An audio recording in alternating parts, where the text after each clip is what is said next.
Dear students, today we discuss about section 1 Emperor Akbar and the Sadhu. The world does not belongs to anybody. Yes, obviously ये जो संसार है, ये दुनिया है, ये सबसे मतलब कि किसी का भी परमानेंट रेजिडेंस नहीं है. There is no permanent residence this world. मतलब ये वर्ल्ड ही नहीं है किसी का परमानेंट रेजिडेंस. आप कह सकते हो कि ये परमानेंट रेजिडेंस है किसी का. So that's really a wrong thing. Okay, अब कैसे ये नहीं है वो अब इस चैप्टर में बताया हुआ है. ठीक है, because it was here before us and it will be here after us. This is important lesson that Akbar learns from a sadhu. क्यों नहीं है? क्योंकि ऑब्वियसली हमारे जाने के बाद में भी ये किसी और का होगा, और जब हम लोग हैं उससे पहले भी हमें किसी और से मिला है. तो लाइक जैसे अब आपके ग्रैंडफादर है वो किसको देंगे? वो आपके फादर को देंगे. और आपके फादर किसको देंगे? वो आप लोगों को देंगे. तो ये क्या है? It's a continuous process. It's not a permanent residence. आप परमानेंट रेजिडेंस को नहीं कह सकते. It's a continuous process. ये आपका कंटिन्यूअस प्रोसेस होता है. तो क्या होता है? Emperor Akbar came to the throne when he was just 13 year old. In the year that followed, he built one of the greatest empires of all that time. एक बार क्या होता है, एम्परर अकबर जो होते हैं वो अपने थ्रोन के पास, अपने सिंहासन के पास खड़े हुए हैं. एंड जब वो 13 ईयर्स ओल्ड होते हैं, ये उस टाइम की बात होती है. और इतनी कम एज में इतना बड़ा एम्पायर बिल्ड करना एक बहुत बड़ी बात होती है. उनके फादर ने उनके लिए वो एम्पायर स्टैब्लिश किया था. और उनके फादर को भी किसने दिया था? उनके ग्रैंडफादर ने दिया था. ठीक है. सो एक शाम की बात है, एम्परर जो है अपने पैलेस में घूम रहे होते, तो उन्होंने क्या देखा कि एक साधु जो है कहाँ लेटा हुआ है? सेंटर में लेटा हुआ है. उनके गार्डन में एक सेंटर पे लेटा हुआ है. तो अब एम्परर अकबर को ये बिलीव नहीं हुआ कि ये साधु ऐसे कैसे लेटा हुआ है. और strange Sadhu in red cloth, मतलब रेड मतलब फटे पुराने कपड़ों में लेटा हुआ है बिल्कुल बीच में गार्डन के. तो गार्ड उसको कोशिश करे कि हट जाए वो वहाँ से, बट वो नहीं हट रहा. और तभी वहाँ पे जो गार्ड को ये डर लग रहा है कि कभी राजा वहाँ पे ना आ जाए, एम्परर वहाँ पे ना आ जाए. तभी राजा वहाँ पे आ जाते हैं. प्रोडेड मतलब पॉक्ड. ठीक है. तो राजा उसको मतलब पॉक्ड करते हैं कि आप उठो यहाँ से, अपने स्टिक के थ्रू उठाने की कोशिश करते हैं. तो साधु ने जैसे अपनी आइज ओपन की, और क्यों ओपन की साधु ने अपनी आइज ओपन? क्योंकि अकबर बहुत जोर से उसको चिल्ला के बोले थे. तो उन्होंने अपनी आइज ओपन की और फिर उन्होंने बोला, बहुत स्लीपी अपनी वॉइस में बोला कि इज दिस योर गार्डन? क्या ये गार्डन आपका है? तो एम्परर चिल्ला के बोला कि हाँ ये मेरा गार्डन है.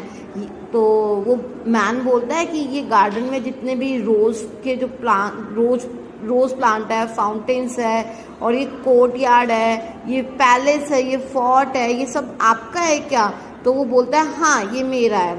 तो साधु खड़े होता है और फिर बोलते कि और ये रिवर भी आपकी है क्या? तो और ये सिटी आगरा भी आपकी है क्या? ये हिंदुस्तान भी आपका है क्या? तो बोलते हैं कि हाँ ये सारा का सारा किसका है? ये मेरा है. एम्परर उसको चिल्ला के बोलता है. तो साधु बोलता है said sadhu and before you are. और वो फिर साधु उसको पूछते और आपके बाद किसका होगा? ये who did this garden and the fort for the city belongs to. तो उन्होंने बोला कि चलो ठीक है, आपके बाद किसका होगा और आपको किसने दिया ये चीज़? तो उन्होंने बोला कि ये गार्डन, ये फोर्ट, ये सिटी किससे बिलोंगिंग करते? तो वो बोलता है ऑब्वियसली मेरे फादर ने दिया है मुझे, मेरे फादर से बिलोंग करते हैं. In spite of irritation. अब यूजुअली क्या हो जाता है जब ऐसे क्वेश्चंस पुटअप करते हैं किसी से, तो वो इरिटेट हो जाते हैं बहुत जल्दी. पर वो एम्परर जो अकबर जो थे वो इन चीज़ों के लिए इरिटेट नहीं होते थे. वो इस चीज़ को एक हेल्दी डिस्कशन मानते थे. तो उनको जो है फिलोसफिकल क्वेश्चंस बहुत अच्छे लगते थे. देन उसके बाद में बहुत वो डिसेंट मैनर से उनसे बात कर रहे थे साधु से, जो एम्परर जो है. देन वो बोलते, साधु क्या बोलते हैं? And who was here before him? The Sadhu asked quietly. His father, my father's father, as you know. अब वो बोलते कि आपके फादर से पहले यहाँ पे कौन थे? तो बोलते ऑब्वियसली उनके पापा, मतलब कि मेरे पापा के पापा. यानी आपके, जैसे आपके पापा के पापा कौन हुए? आपके ग्रैंडफादर. तो सेम ऐसे अकबर बोलते कि मेरे पापा के पापा यानी मेरे grandfather said sadhu. So this garden, those rose bushes and the palace and the fort, all this has only belonged to you for your lifetime. Before that they belonged to your father, am I right? And after you time they will belong to you, your son, and then to his son. अब जो साधु से एक और question put up करने लग गए। साधु बोलते हैं कि अच्छा ये सारी चीज़ें जो है ये आपको क्या लगता है ये आपके साथ में लाइफ टाइम तक रहेंगी? क्या आपके पापा के साथ में लाइफ टाइम तक रही थी क्या? तो बोलते कि और आपके बाद किसकी हो जाएगी? आपके सन की। और आपके सन के बाद किसकी हो जाएगी? उसके सन की। तो एम्परर बोलता है हाँ ऑब्वियसली मेरे बाद मेरे बेटे का, मेरे बेटे के बाद मेरे बेटे का। So each one stay here for a time and then goes on his way.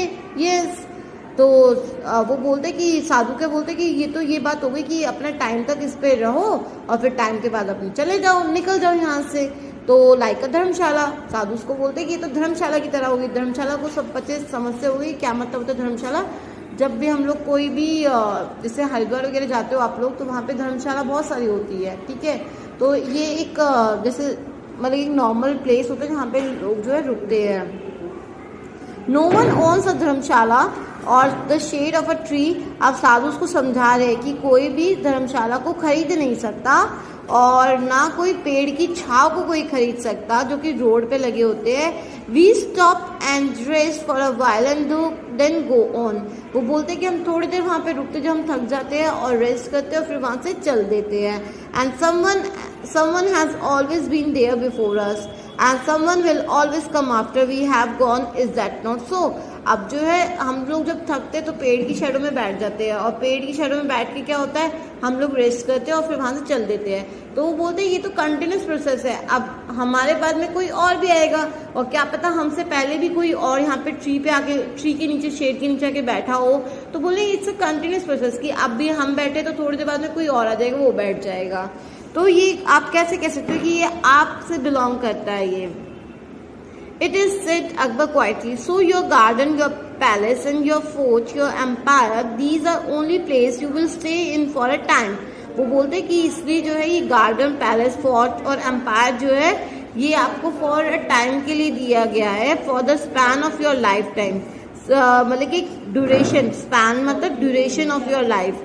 When you die, they will no longer belongs to you. जब आप मर जाओगे तो ये कोई भी आपसे लंबे टाइम के लिए आपसे बिलोंगिंग में नहीं रहेगा। You will go living them in the possession of someone else. आप इसको किसी और के लिए इसको छोड़ जाओगे, जैसे आपके पापा ने किया और उनके पापा ने किया। एम्परर अकबर नोटेड, अपने सिर हिलाते हैं, द होल वर्ल्ड इज धर्मशाला। अब एम्परर जो है वो समझ गए कि ये होल वर्ल्ड क्या है, एक धर्मशाला की तरह है। He said slowly thinking very hard, in which we mortals मतलब क्या होता है, human beings, okay. Rest a while, जिसमें कि हम मॉर्टल्स जो होते हैं, हम ह्यूमन बींग्स होते हैं, थोड़ी देर के लिए आते हैं और रुकते हैं, रेस्ट करते हैं।